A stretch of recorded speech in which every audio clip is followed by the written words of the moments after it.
Nous sommes sur la RN27. Non loin d'ici, c'est Libye. Souvenez-vous, Libye, personne ne pouvait passer par ici.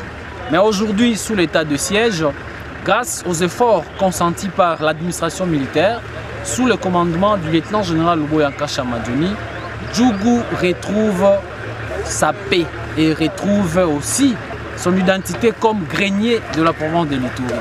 Vous pouvez remarquer, pour trouver de maïs pareil et d'haricots, c'est-à-dire nous sommes à la phase de la stabilisation de la situation sécuritaire.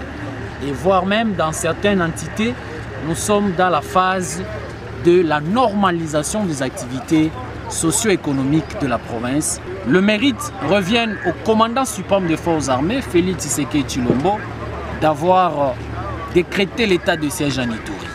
Nous donnons raison au commandant suprême et aussi à celui qui a exécuté cette mission sans faille, où aujourd'hui on peut manger encore une fois le maïs dans les territoires de Djougou.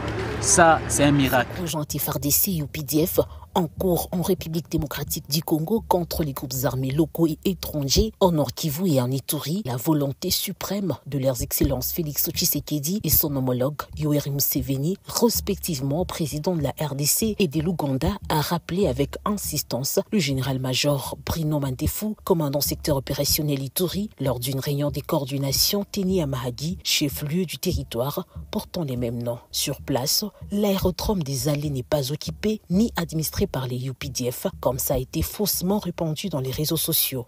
Lieutenant Jingongo, porte-parole du FARDC en Ituri, est à Mahagi. Ce qui a été dit dans les réseaux sociaux, ce n'est que le réseau social. En réalité, nous sommes dans cette mutualisation entre les forces armées de la République démocratique du Congo et nos amis des UPDF. Vous le voyez, nous sommes ensemble. Halte aux intoxications, halte aux manipulations. L'information, c'est ça dont nous sommes ici, en train de travailler dans le cadre de la mutualisation des forces entre FARDC et UPDF. Les deux forces conjointes FARDC et UPDF ont visité l'aérodrome des Allées ainsi que les installations médicales de campagne au profit des populations locales. Au général-major Bruno Mandefou de remercier ses alliés de l'armée congolaise avant de les appeler à la discipline.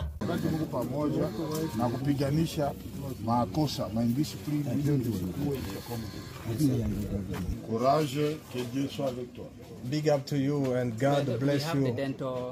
Lancé en novembre 2021 dans les provinces du Nord Kivu et de l'Ituri, les opérations conjointes FARDC et UPDF ont déjà fait leurs preuves dans la traque des groupes armés locaux et étrangers, notamment dans le sud d'Irumu, à Boga et à Tchabi. Depuis février 2025, ces opérations ont été élargies dans certaines zones, en Djougou et à Mahagi, où les deux armées travaillent en parfaite. Le 22 mai dernier, au centre d'entraînement commando Kotakoli, le colonel Yav Majid Charles, commandant d'IR 22e région Sekas, a sensibilisé les stagiaires venus des différents fronts de l'Est de la République sur la discipline militaire, le renforcement des relations civilo-militaires, le patriotisme ainsi que l'engagement du soldat. Pour le commandant d'IR 22e région Sekas, les éléments des forces armées de la République démocratique du Congo doivent intérioriser de valeurs professionnelles et éthiques nécessaires afin de défendre l'intégrité du territoire national. Eza mulangi ya mai, n'est-ce pas? Telema nango. Botala bino nyonso mulangi oyo. Nde esika mission ebandi yango. Botala. Nazokende na bino malembe parce que eza mateya. Il faut boyoka yango malamu. Si réellement outi na libota oyo te ya maki malamu. Eke lelo olati sokoto oyo lati na nzoto na yo elamba ya lokumu teni oto lati eza elamba ya lokumu pe elamba wana muto alati su yango eza l'état congolais asombaka bilamba oyo na mbongo ya population nde ba contribuable ba pesi mbongo ba futi pako na bango na ba pako wana nde l'état zwi mbongo alati si yo soda to komi nanu na o wana te metala sikoyo l'état alingi asalela mutu oyo babengi soda bolanda mulangi tala bien je vous vois vous êtes trop distrait regardez ici sana douci oyo potopoto eza nye tozwi mulangi tochi yango na kati ya nye mais na kati ya mulangi eloko nini ezali nalobi na kati ya mulangi eloko nini ezali mai oyo eza il faut tomela yango oyete Sikoyo soki baye kopesa yo. L'État aye alobi basoda baza na besoin ya komela mai. Azwi mai wana apakoli milangi oyo nyei. Bapesi yo omela. Ata mai oyo eza propre na kati ya mulangi. Okomela yango? Okomela yango? Kona nini? Parce que mulangi eza la salite. Eza boyete. Mais mai na kati eske salite ou ezwi mai ya kati? Ah, donc boyebi yango? Lokola mulangi oyo nde soda, nde yo soda, nde mulangi oyo. Oyo ke mate ya? Soda eza nani? Mulangi. Mai oyo nde population. Les soldats, les militaires que vous êtes des consommables. Et sengeli ba melabino. Mais muto akomela yo ezali population. Population akoki komela mai oyo bakumbi na mulangi ya salite te. Soda ya bizaleli mabe, soda ya muyibi, soda ya koviole, soda oyo atosaka bakonzi te, soda oyo ayebi kobate la population te na biloko na ye. Nde mulangi oyo ya salite. Yango komona moto moko oza posa na yo te. Soki tolobi bovanda wana, omona population ekimi parce que oza salite. Salite eza nini? Bizaleli. Ata olati teni na yo, mais soki bizaleli na yo ezali malamu te, moto moko akosepela na yo azali te. Nde yango na introduction ya mateya, makanisi ya chef d'état-major général, lieutenant général, mokonzi ya basoda oyo babengi chef MG, kombo na ye lieutenant général Gilles Banza.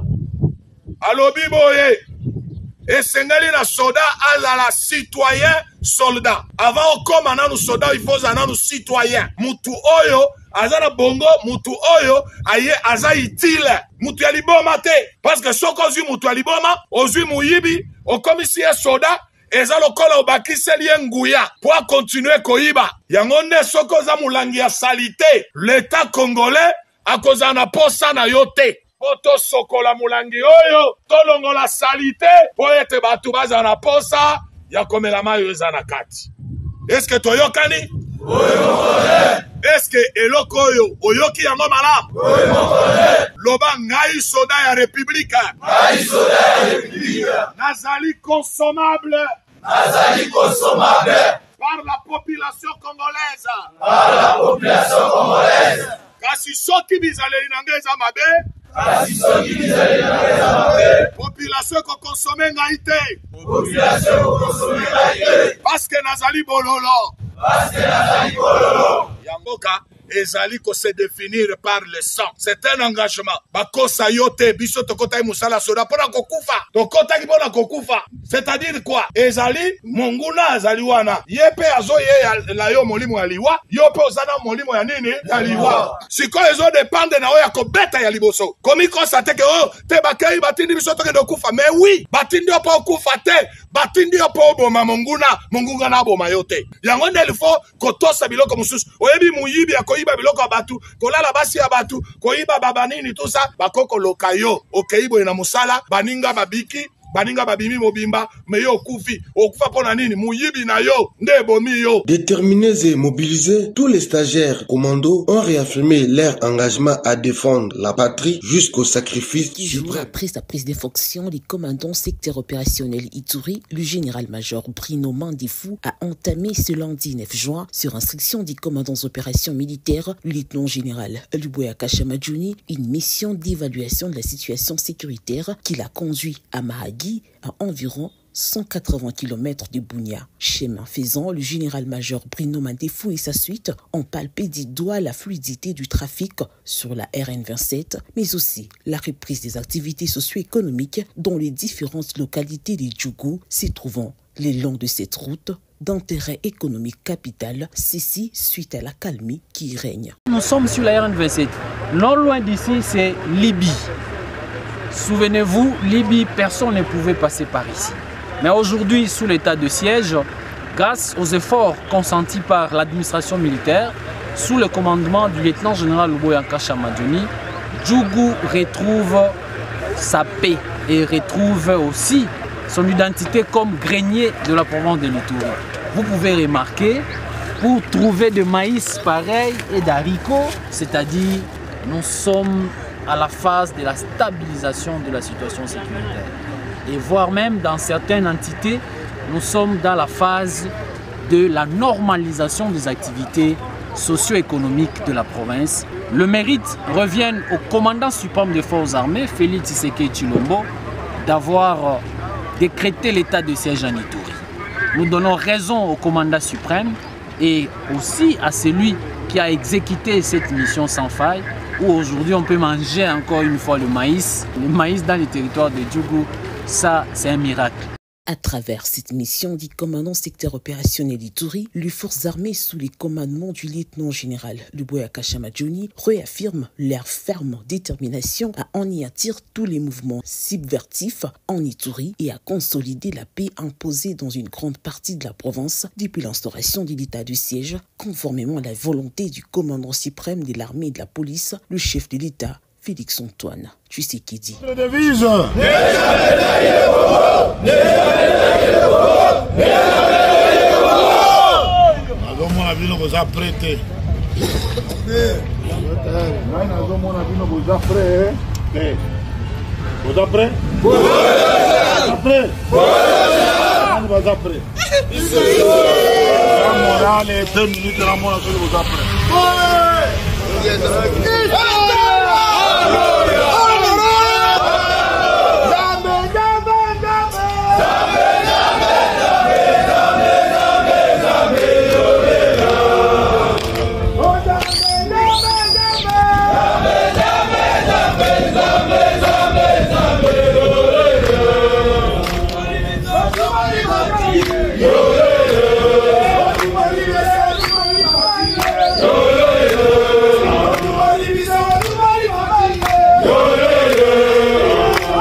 akolamuka kozala debout tuma minuscule nyonso wana ekoya kaka kolanda kaka malgré lelo bazosakana na biso tuma petit pays wana ezosakana na biso après un temps bakosakana na biso te toyokani bien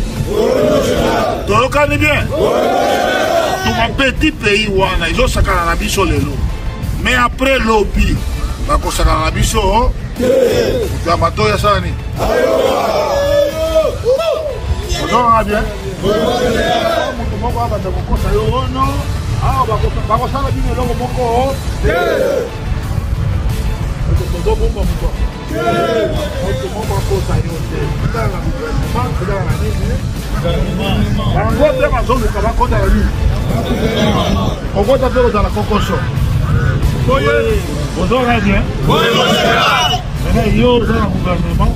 Ok, nous allons iloko wana nalingi koyoka yango te awa ayokaki akosaki bamusu toyebisi bango bamemela biso bango bazonga ya de policier na bamususu oyo baza komanipule bango toyokani armée ta politique discipline okoki koresire musala na biso oyo soki discipline eza te ozonga bien la discipline landa mibeko ezouta likolo epa commandant suprême ekei wapi pa chef MG chef état-major général atindi yango na se awa na Ituri le commandant des opérations c'est le gouverneur de province tokani ye akopesa ngai mibeko ya opération ngai napesi bacommandant ya mabrigade na marégiment bacommandant mpe brigade ya marégiment mpesa babataillon compagnie peloton section équipe jusqu'au dernier ministère. C'est ça la discipline. Yo soldat okomi kozwaka maordre soki wapi wana eza soda nde des contrôles des inactifs à travers les unités de la garnison de Kinshasa. L'inspectorat général des forces armées de la République démocratique du Congo a mis la main sur un faussaire, falsificateur des documents des dépendants des militaires bénéficiaires de la rente de survie. Le colonel Zam Kassongo Dieudonné du corps logistique a été arrêté ce jeudi 5 juin 2025 en détention de faux documents fabriqués au profit de son propre fils, répondant au nom de Manzel Zam Moïse, âgé de 21 ans. Ces faux documents présentent son fils comme orphelin, alors que le géniteur est vivant et mis à la disposition du corps logistique. De pareils cas sont légion et l'inspectorat général des forces armées a diligenté ses contrôles sur instruction des vice-premiers ministres, ministres de la Défense nationale et anciens combattants pour justement identifier les vrais inactifs, maîtriser leurs effectifs et les véritables ayants droit. Les explications sont données ici par le lieutenant-colonel Kibala Kimbengabi, coordonnateur de ces opérations de contrôle. Bon, je crois que vous avez compris. L'inspectorat général est tenté de faire son travail en rapport avec ses missions régaliennes. Nous sommes dans notre mission de contrôle des inactifs. Vous avez suivi le colonel avec attention. Qu'est-ce que nous lui reprochons? Il a fait fabriquer des documents, il a fait fabriquer une carte d'électeur, il a pris même son propre fils pour le faire passer comme s'il était le fils du décédé. Il a pris même sa propre femme.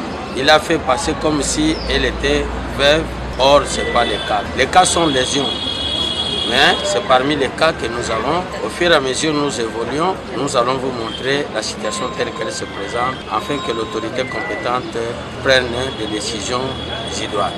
Monsieur, comment on a dit Manzel Anzam Moïse. Ah, vous savez, naïve. On a eu la contrôle. Papa. Ah, wale wa la contrôle. Du mec attaque nani. Mwana ya papa na yo tozaki meki mwana ya défunt akufa. Ba iluka mwana défunt.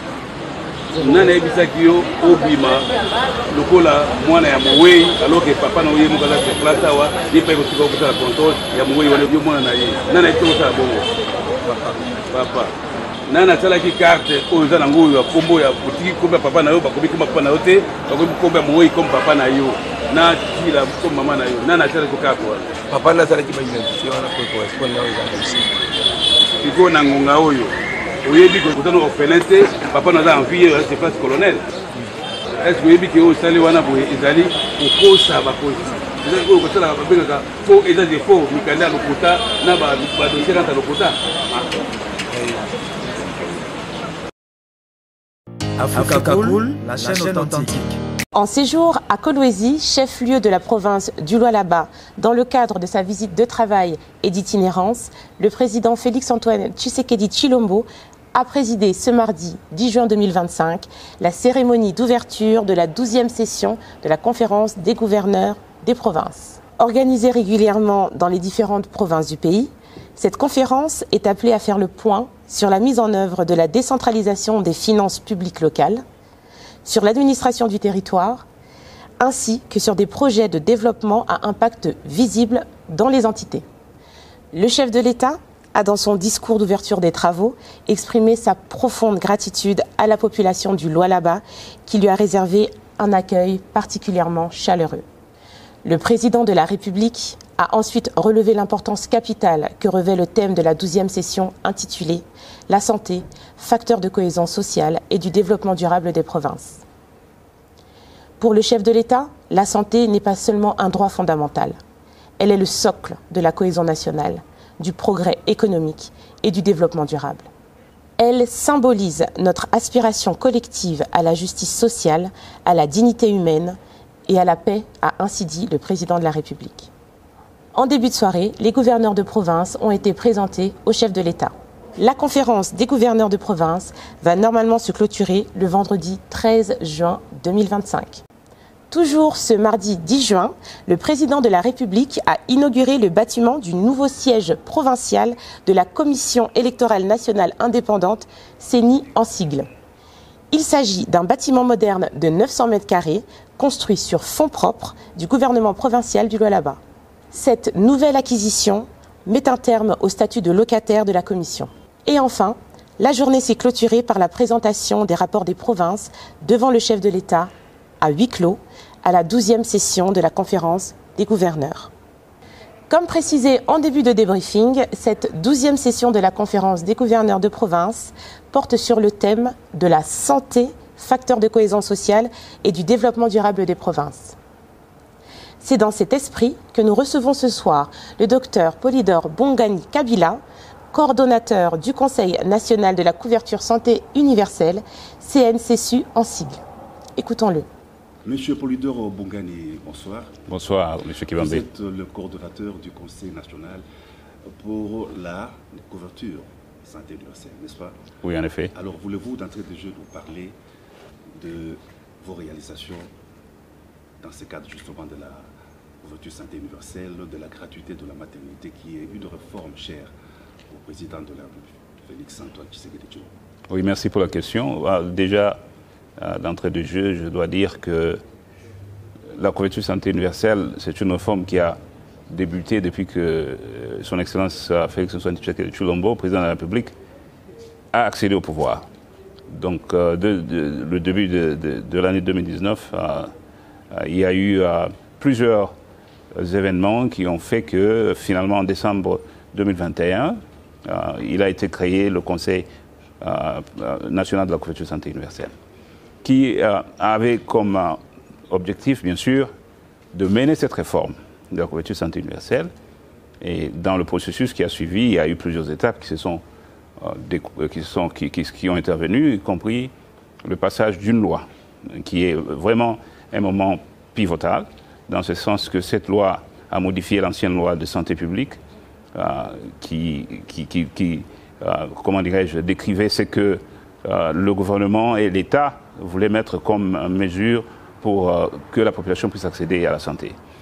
La loi qui a été modifiée par une ordonnance loi au mois de mars 2023 a instauré en fait le système de couverture santé universelle avec le Conseil national de la couverture santé universelle comme étant le moyen que nous avons décidé de mettre en place sous l'impulsion du chef de l'État pour mener cette politique.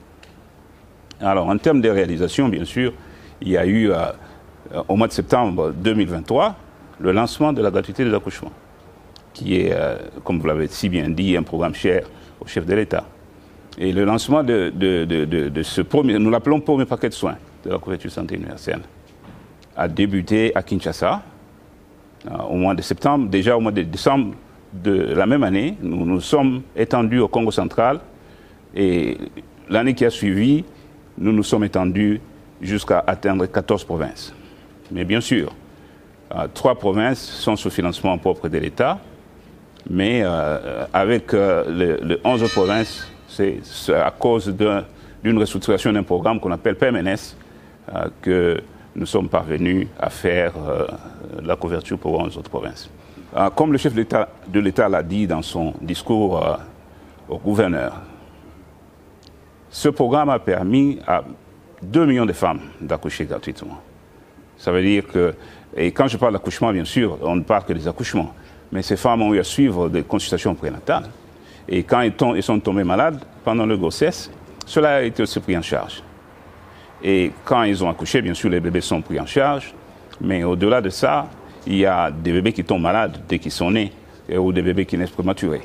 Et ça, pour la seule province de Kinshasa, nous avons pris en charge, dans ce cadre, 50 000 nouveau-nés.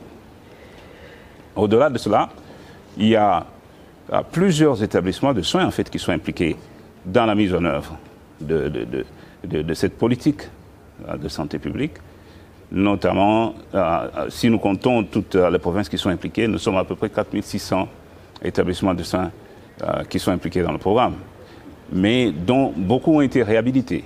Parce que, comme vous savez, la définition de la couverture santé universelle, c'est offrir des soins de qualité, tout en s'assurant d'une protection financière des utilisateurs.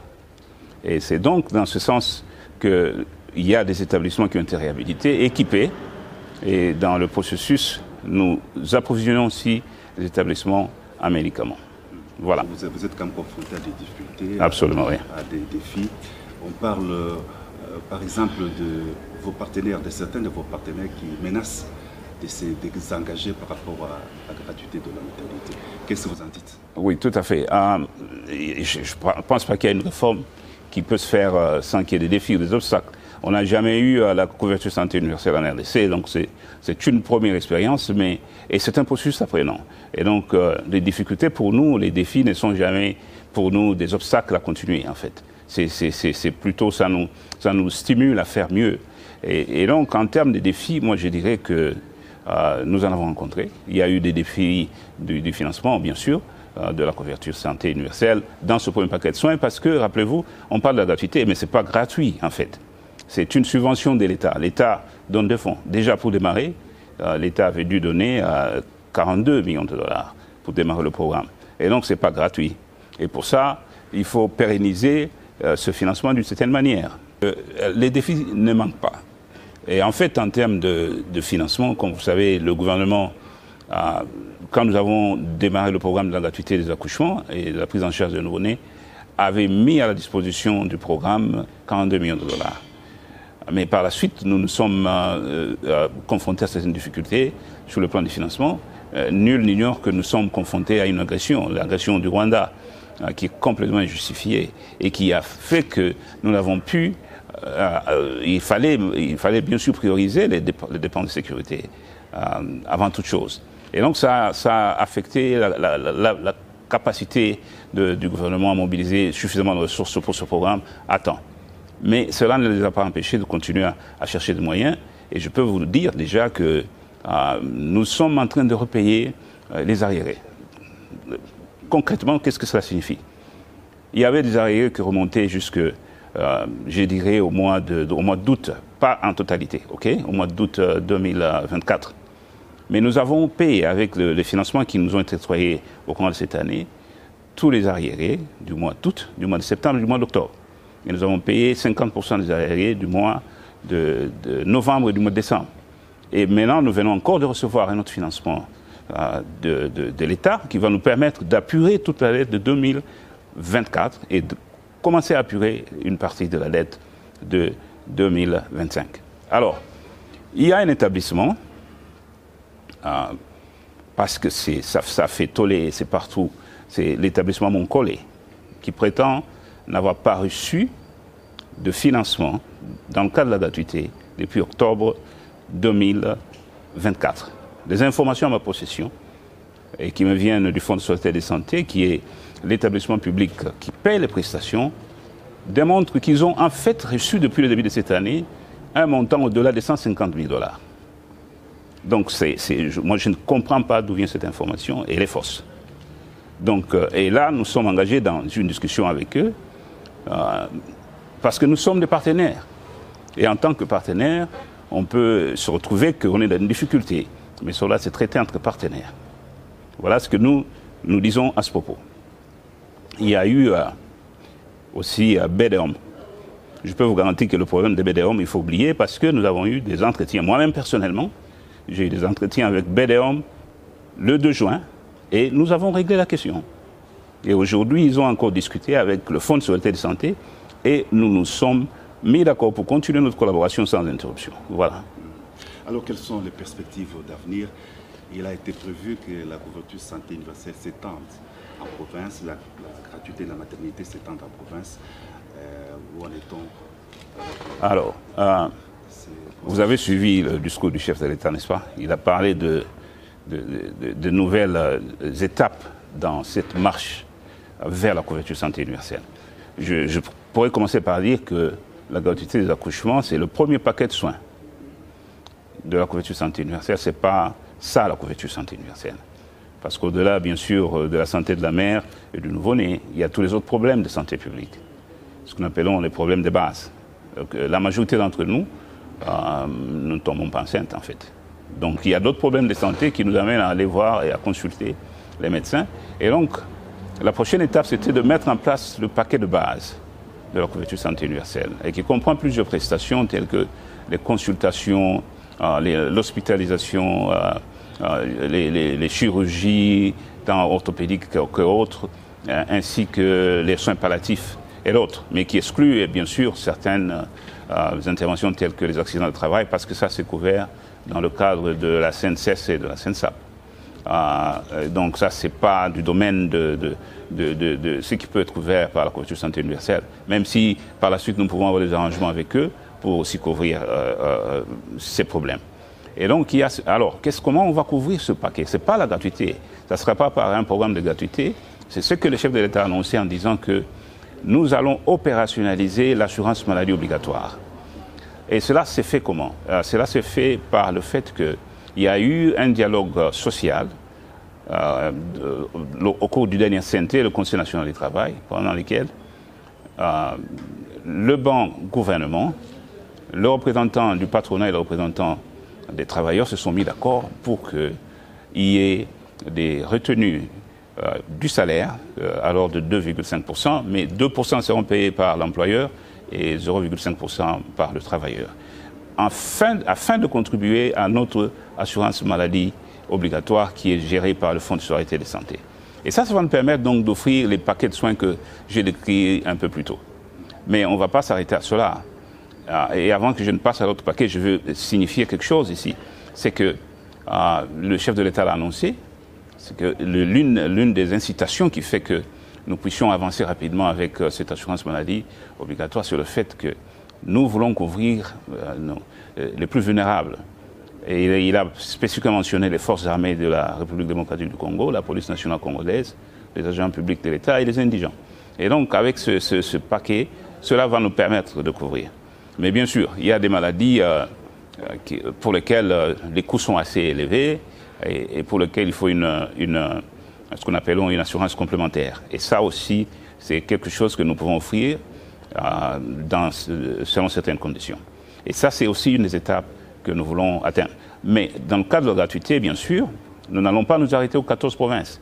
Il faut évoluer pour couvrir tout le pays.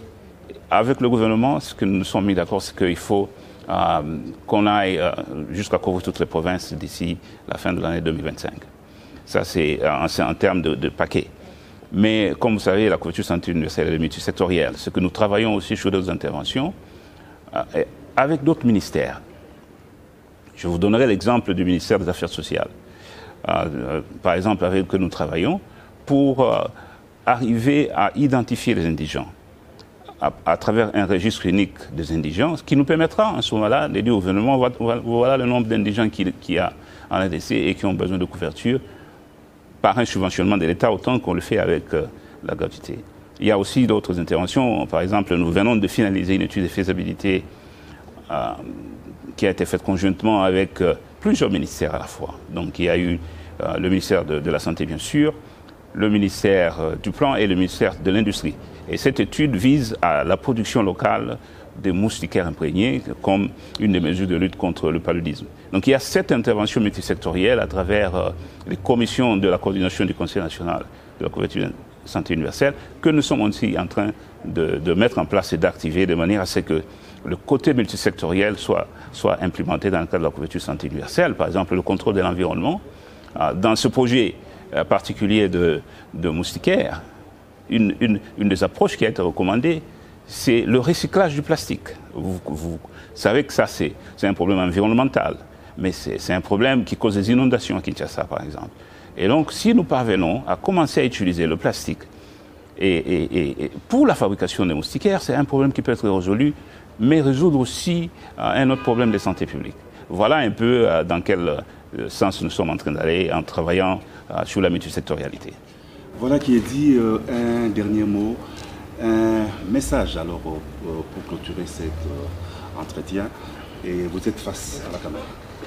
Oui, merci bien sûr au chef de l'État pour l'opportunité de nous avoir associés à ce grand programme qui est un de ses axes prioritaires. Et ce que je peux dire, c'est que nous sommes, nous, engagés à faire avancer cette vision de manière à ce que nous offrions effectivement des soins de qualité à toute la population congolaise, mais aussi à ceux qui résident en RDC, sans que les gens ne souffrent une ruine financière. Et ça, je voudrais aussi ajouter en disant que même l'économie informelle, même ceux qui travaillent dans l'informel, Nous sommes en train de travailler là-dessus, d'ailleurs, avec certaines parties prenantes pour nous assurer que nous travaillons dans la professionnalisation et la formalisation de l'économie informelle à travers la santé. Merci. Merci d'avoir suivi notre débriefing et nous vous retrouvons demain matin pour notre briefing quotidien des activités du chef de l'État au Lualaba.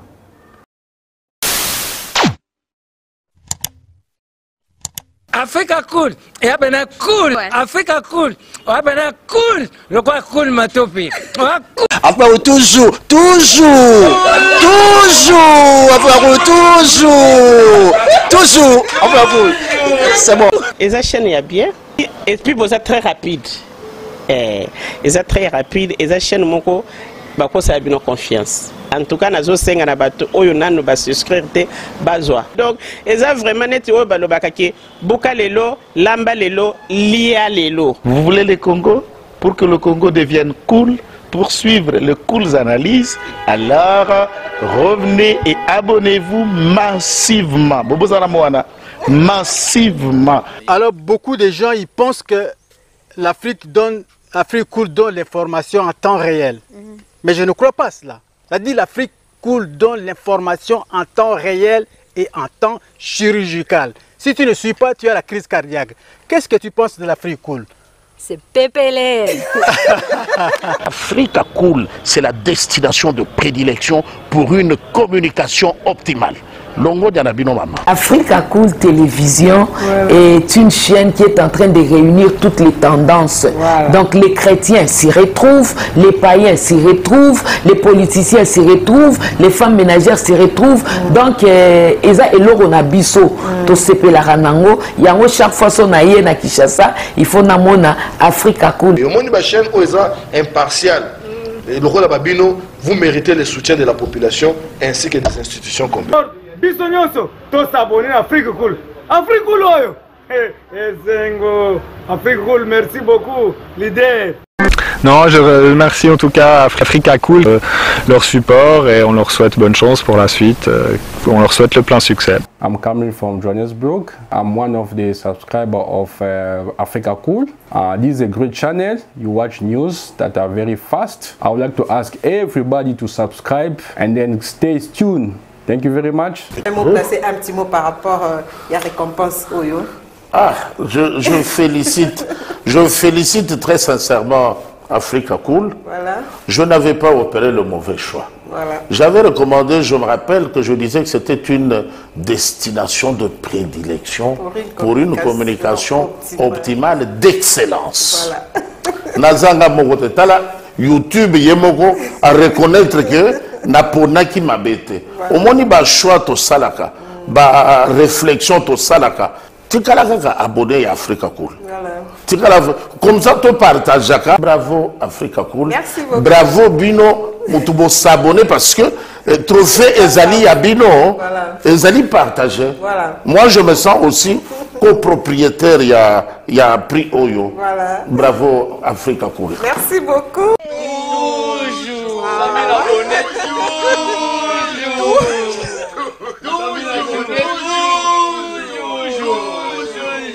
Voilà.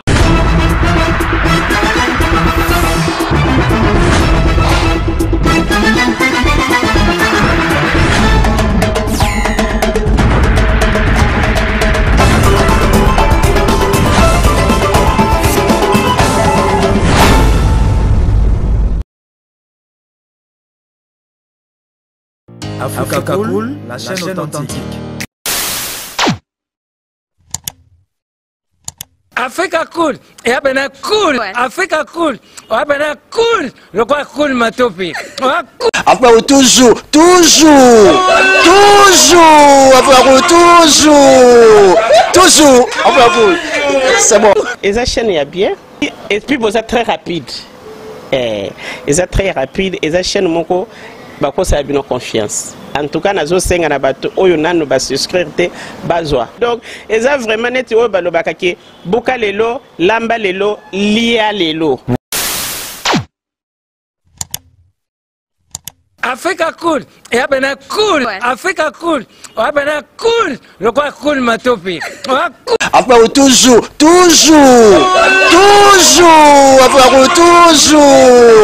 toujours c'est bon. Et ça chaîne est bien et puis vous êtes très rapide et ça très rapide et ça chaîne moko bako ça a bien confiance. En tout cas nazo senga na bato oyo nanu ba souscrire te bazwa. Donc et ça vraiment net oyo balobaka ke buka lelo lamba lelo lia lelo.